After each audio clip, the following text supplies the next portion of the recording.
আবারও দেওয়াল লিখনের অভিযোগ পেয়ে সক্রিয় কমিশন। পদ্ম শিবিরের অভিযোগ, ক্যানিংয়ে একাধিক পঞ্চায়েত এলাকায় তারা আগে থেকেই দেওয়ালে প্রতীক চিহ্ন দিয়ে রং করে রেখেছিল, কিন্তু দেওয়াল মুছে দিয়ে সেখানে তৃণমূলের প্রচার চালানো হয়, এমনটাই অভিযোগ করে পদ্ম শিবির। এরপর কমিশনের অ্যাপে তারা অভিযোগ জানায়। অভিযোগ পেয়ে সক্রিয় হয় কমিশন। এলাকায় গিয়ে সেই সমস্ত দেওয়াল মুছে দেন কমিশনের কর্মীরা।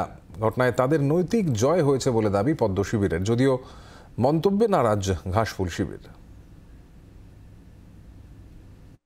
ক্যানিং পশ্চিম বিধানসভার ইটখলা অঞ্চলে ভারতীয় জনতা পার্টির কার্যকর্তাদের দেওয়াল দখল করে জোর করে এই ইটখলা অঞ্চলে স্থানীয় নেতা ইন্দ্রজিৎ সর্দারের নাম দিয়ে ইন্দ্রজিৎ সর্দারের নেতৃত্বে বিজেপির কার্যকর্তাদের বিজেপি পরিবারের যে ঘর দেওয়াল সেইখানে প্রতিমা মণ্ডলের নাম লেখা হচ্ছে।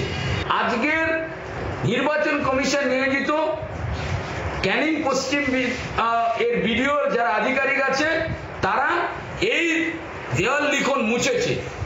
একে বলে বেড়ায় ঠেলায় না পড়লে বিড়াল গাছে ওঠে না। আর আগামী নির্বাচন, লোকসভা নির্বাচন ঠিক এই পদ্ধতিতে হবে, এইভাবেই হবে। বাংলার আওয়াজ, বাঙালির আবেগ, জি 24 ঘন্টা।